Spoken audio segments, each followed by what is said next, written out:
BNP government তারা চাচ্ছেন বাংলাদেশে ইথিক্যাল জার্নালিজমের পরিবেশটা ফিরে আসুক এবং সেই প্রয়াসে ওনারা কথা বলছেন। তারা চাইতেন না যে তাদের যে নিউজ, যে ঢাকার রাস্তায় যে মানুষ না খেয়ে মরে পচে আছে সেইটা যাতে পত্রিকাগুলোতে আসুক, এটা ছিল মূল নিয়ে।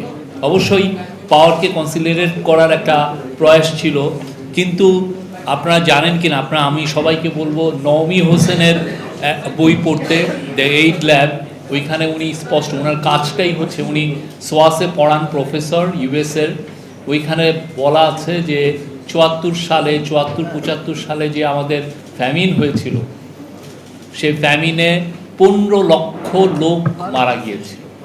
এটা মানব সৃষ্ট, এবং এটা আমাদের যে যত গভর্নমেন্ট এসছে এর মধ্যে এর চেয়ে ভয়াবহ ডিজাস্টার কোনো গভর্নমেন্ট করেনি।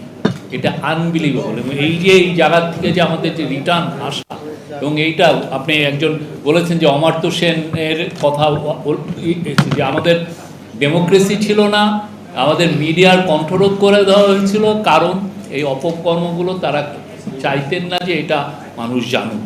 এবং তারপরে দেখেন গত 17 বছর এই যে যখন তারা ফ্যাসিবাদ 2.0 ইমপ্লিমেন্ট করলো, কেউ একটা শব্দ পর্যন্ত লিখতে পারেনি 74-এর ফ্যামিন নিয়ে। বাংলাদেশের যতগুলো গভর্নমেন্ট আসছে তার সব সময় মাথায় চিন্তা যে আমি কিভাবে জনগণকে খাদ্য সাপ্লাইটাকে ঠিক করব।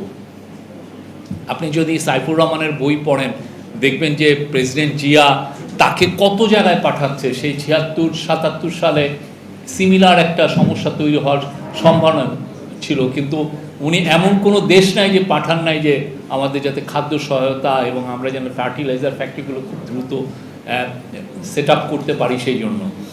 তো আমি আবার এই আমাদের ইন্টারিম গভর্নমেন্টের সময় বা এখন আমরা দেখছি যে আমাদের যে ইথিক্যাল জার্নালিজম করার যে একটা গ্রাউন্ড যে তৈরি করার যে প্রয়াস, এটাকে অনেকে দুর্বলতা ভাবছে ইন্টারিম গভর্নমেন্টের সময়। আর এখন তো মানে স্বপন ভাই বা বিএনপি গভর্নমেন্ট তারা চাচ্ছেন বাংলাদেশে ইথিক্যাল জার্নালিজমের পরিবেশটা ফিরে আসুক এবং সেই প্রয়াসে ওনারা কথা বলছেন। কিন্তু যদি ভাবেন যে ফ্যাসিবাদদের ধূসর থেকে আমরা ভুলে গেছি, সরি টু সে, আমরা ভুলি নাই। আপনারা কিভাবে আমাদের সোনার ছেলে মেয়েদেরকে জুলাইয়ের তাদেরকে সন্ত্রাসী আখ্যা দিয়ে হত্যাযোগ্য করেছেন। আমরা ভুলি নাই আপনারা পুরো 17 বছরে 60 লক্ষ লোকের এগেনস্টে কেস দেওয়া হয়েছে, বিএনপির 50, বাকি পার্টিগুলোর আরও। তাদের যে কেসগুলোকে লেজিটিমাইজ করা হয়েছে। একটা দেশের মেল অ্যাডাল্ট পপুলেশনের 10% লোকের এগেনস্টে কেস ছিল, যেমন একটা ভয়ানক একটা বিষয়। আমরা ভুলি নাই আপনারা কিভাবে খালেদা জিয়ার উপর যে অন্যায় জেল চাপিয়ে দেওয়া হলো সেটাকে আপনারা কনসেন্ট উৎপাদন করেছেন। আমরা ভুলি নাই চিকিৎসার অভাবে উনি কিভাবে ধুকে ওনাকে মৃত্যুর দিকে ঠেলে দেওয়া হয়েছে, এবং এটাকে অপচিকিৎসা, এবং এটা কনসেন্ট উৎপাদন করা হয়েছে অনেকে, এই জার্নালিজম করা হয়েছে। আমরা ভুলি নাই কিভাবে 7-8 পলিটিশিয়ানদেরকে ধরে নেওয়া হয়েছে, দেশকে একটা ডিপলিটিসাইজ করা হয়েছে। তারেক রহমানের অ্যারেস্ট এবং টর্চারকে অনেকে লেজিটিমাইজ করা, চেয়ার লিডিং করেছেন অনেকে। আমরা ভুলি নাই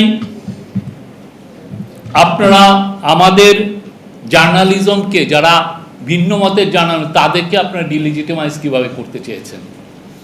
আমরা ভুলি নাই কিভাবে আপনারা ব্যাংক ডাকাতির কনসেন্ট উৎপাদন করেছেন, এবং ব্যাংক ডাকাতির কনসেন্ট উৎপাদন করে দেশের লাখ লাখ মানুষকে পথে বসিয়ে দেওয়া হয়েছে, একটা দ্রুত বর্ধনশীল ইকোনমিকে পঙ্গু করে দেওয়া হয়েছে।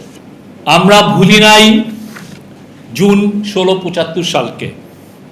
আমরা 16 বছরের পচা দুর্গন্ধময় ফ্যাসিবাদ 2.0 প্রতিষ্ঠা করা জার্নালিজমকেও ভুলি নাই, ইনশাল্লাহ ভুলব না। আমরা তাহির জামান প্রিয় সহ যত সাংবাদিক ফ্যাসিবাদের বিরুদ্ধে কলম ধরতে যে ভিডিও, তার ক্যামেরা তাক করতে যে মারা গিয়েছেন, আমরা কাউকে ভুলি নাই। বাংলাদেশে আমরা ভুলার সংস্কৃতি আর তৈরি হবে না। জুন 16 আসবে, আমরা এটা কালো দিবস পালন করব, এবং আমরা সবাইকে নিয়ে, যে আমার বিরুদ্ধ মত তাকে নিয়ে আমরা জার্নালিজম করতে চাই, কিন্তু আমরা ইথিক্যাল জার্নালিজম করতে চাই। গভর্নমেন্ট খারাপ করলে আপনারা তার বিরুদ্ধে লেখেন, কনস্ট্রাকটিভ লেখেন, কিন্তু ভুলেও আমরা আশা করব যে ফ্যাসিবাদ কায়েমের আবার সেই অপচেষ্টায় নিয়োজিত হবেন না। এটা যারা ফ্যাসিবাদের দোসর তাদেরকে উদ্দেশ্য করে বলছি। Thank you.